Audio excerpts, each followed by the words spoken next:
crippling Germany's supply chain was at the center of all the discussions. Eventually, in the spring of 1940, attention turned to Baku. The head of the French Air Force, General Villemain, championed a plan by which Allied forces could use bases in the Middle East to strike at facilities primarily in Soviet Azerbaijan, squadrons operating from British bases in Iraq and from French bases in Syria could, it was claimed, reduce oil production in the Caucasus by half over the course of 2 to 3 months. According to the first draft of the plan, this would have decisive repercussions on Russia and Germany. Subsequent versions promised even rosier projections. Fewer attack groups would deliver similar gains, but over a quicker time frame. The results of a bombardment of the Caucasus would be dramatic. British strategists agreed there would be an immediate disruption of the industrial and agricultural economies of Russia, which would be incrementally paralyzed and prevented from working. It will eliminate all the hopes that Germany had of rationally organizing Russian production for its benefit and will, from this viewpoint, have a decisive influence on the outcome of the war. French and British planners became convinced that destroying Russian oil facilities was the best way to remove the threat posed by Germany. Such plans for joint action were scuppered when Hitler launched a lightning attack on France, also known as Blitzkrieg. To many, the German assault looked like a work of tactical genius, catching the defenders by surprise through a series of dazzling operations meticulously planned in advance and expertly executed by an army that was battle-hardened and had extensive experience of occupying foreign lands. In fact, as recent research shows, the success in France owed a great deal to chance. More than once, Hitler lost his nerve, instructing troops to hold position, only to find that orders did not reach group commanders until after they had moved miles ahead of where they should have stopped. Heinz Guderian, a dashing Prussian-born tank commander, was even relieved of his position for insubordination after he'd kept on advancing, even though the order to hold his position had probably never reached him. During this period, Hitler himself became so fearful that his forces were being caught in a non-existent trap that he came close to a nervous breakdown. The rapid advance was the ill-deserved prize for a gambler who had beaten the odds. The age of empire for Western Europe had come to an end with the First World War. Now, rather than slowly fading away, Germany was about to deliver a body blow. As the Royal Air Force prepared to take to the skies for the Battle of Britain, loud voices trumpeted the end of an era. The German minister in Kabul was busy predicting that by the end of the summer Hitler would be in London. In preparation for the British Empire's final collapse, concrete proposals were put to leading figures in the Afghan government. If the country abandoned the neutral stance it had adopted at the start of the war, Germany promised to cede a large chunk of northwestern India, as well as the port of Karachi, when these fell into its lap. It was a tempting offer. Even the British envoy in Kabul recognized that the British ship looked like sinking, and taking the chance that it might stay afloat needed courage and faith. Taking steps like cutting freight cost for Afghan cotton crops to make sure the local economy did not collapse was the smallest of token gestures, and a sign of how limited Britain's options were. At this crucial moment, the Afghans held firm, or at least they wavered, not throwing their lot in with Germany straight away. By the summer of 1940, Britain and its empire were hanging on for dear life. The stroke of a pen in the small hours of Moscow the previous summer, sealing an agreement between Nazi Germany and Communist Soviet Union, had made the world look very different very quickly. The future lay with a new series of connections that would link Berlin through the Soviet Union deep into Asia in the Indian subcontinent, one that would reroute trade and resources away from Western Europe to its center. This reorientation, however, depended on continued and coexistent support from the Soviet Union. Although goods and materials flowed through to Germany in the months that followed the invasion of Poland, they did not always do so smoothly. Negotiations were tense, particularly when it came to wheat and oil, two resources that were in particular demand. Stalin oversaw matters personally, deciding whether the Germans should be allowed to take delivery of a requested consignment of 800,000 tons of oil or only a much smaller amount, and on what terms. Discussing individual shipments was fraught and time-consuming, and a source of near constant anxiety for German planners. Not surprisingly, the German Foreign Office recognized how fragile the state of affairs was and produced reports underlining the dangers of overdependence on Moscow. For whatever reason something went wrong, change of leadership, obstinacy, or simple commercial disagreement, Germany would be exposed. This was the single biggest threat to Hitler's astonishing run of military success in Europe. It was this sense of unease and uncertainty that led to the decision that was to cost the lives of millions of German soldiers, millions of Russians, and millions of Jews: the invasion of the Soviet Union. In typical fashion, when Hitler announced his latest venture at the end of July 1940, he dressed it up in terms of an ideological battle. It was time to seize the chance, he told General Jodl, to eliminate Bolshevism. In fact, what was at stake here was raw materials, and above all, food. Over the course of the second half of 1940 and early 1941, it was not just the military who were set to work on the logistics of an invasion, but economic planners as well. They were led by Herbert Back, an agricultural specialist who had joined the Nazi Party in the early 1920s and rose steadily through the ranks, becoming a protege of Richard Dare, Reich's Minister of Food and Agriculture.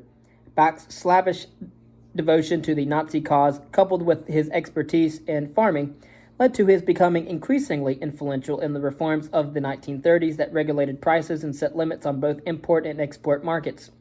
Back was obsessed with the idea that Russian forces might be the solution to Germany's problems. As the Russian Empire had expanded, the steppes had been slowly transformed from a home to nomadic pastoralists to a perfect breadbasket, field upon field of cereals stretching out across flat plains as far as the eye could see. The soil was extraordinarily fertile, especially in the areas where the earth was dark from the richness of its minerals. Scientific expeditions sent to explore the region by the Russian Academy of Sciences waxed lyrical about the belt that stretched from the Black Sea deep into the Central Asia, reporting excitedly that conditions were ideally suited to highly productive large-scale arable farming. Agriculture in southern Russia and Ukraine had grown at ferocious speed before the 1917 revolution, boosting by growing domestic demand, rising exports, and scientific research into the best quality wheat and how to maximize yields from lands that had been grazed for millennia by nomads and their livestock. No one knew the potential of the steppes, which had expanded production so quickly in the late 19th and early 20th centuries, better than Herbert Back.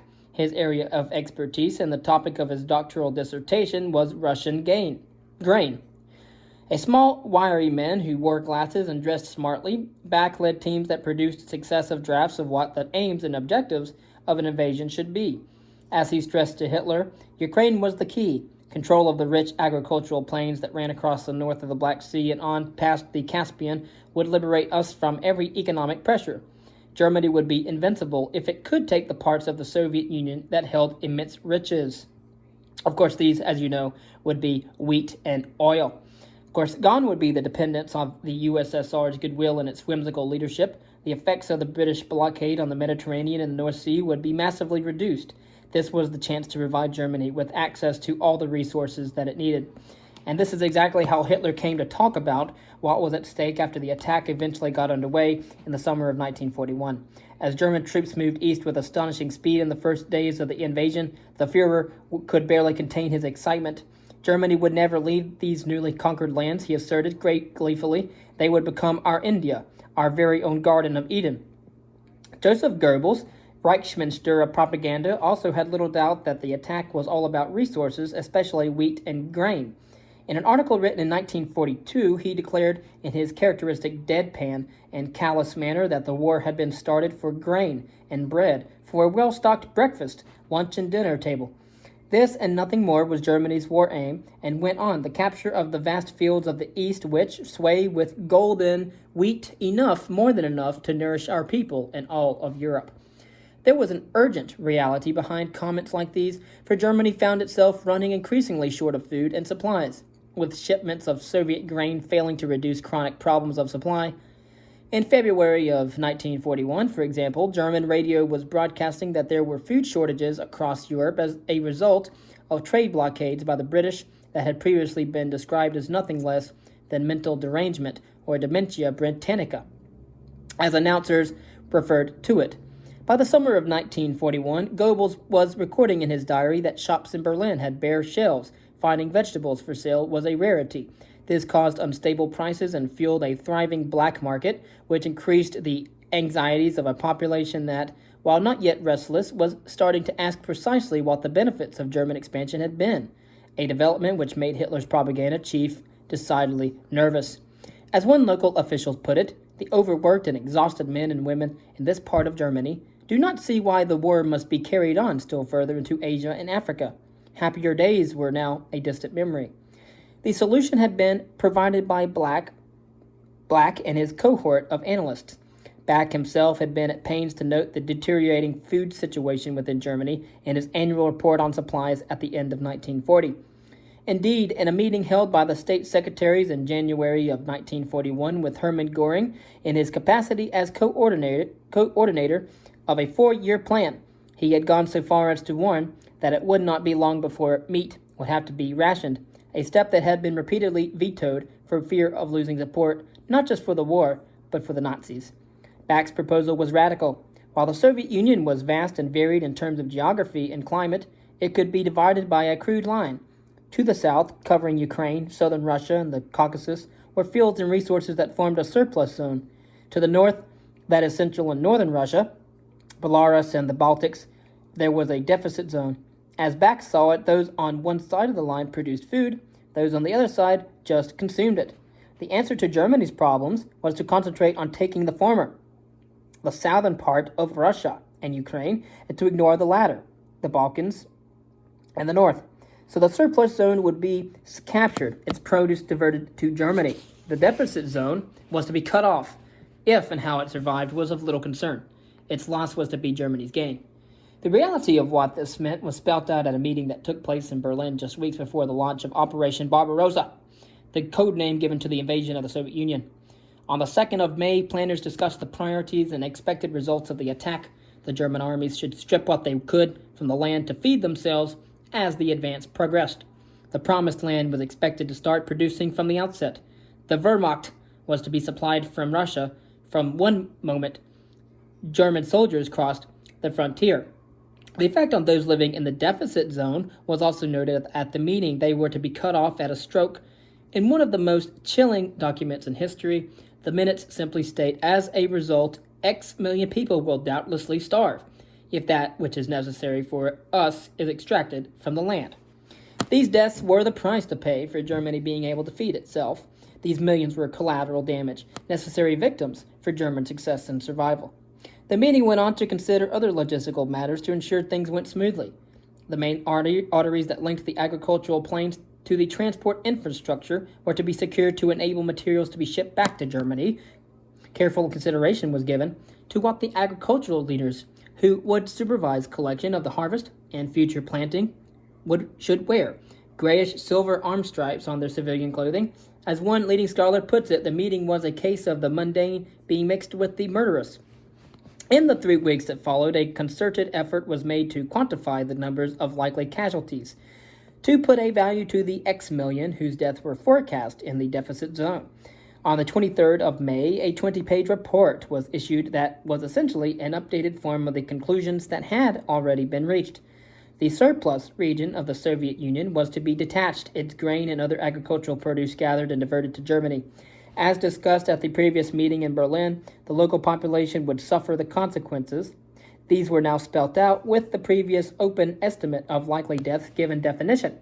Many tens of millions of people in this territory will become superfluous and will die out or must immigrate to Siberia, read this report. Attempts to rescue the population there from death through starvation can only be at the expense of the provisioning of Europe.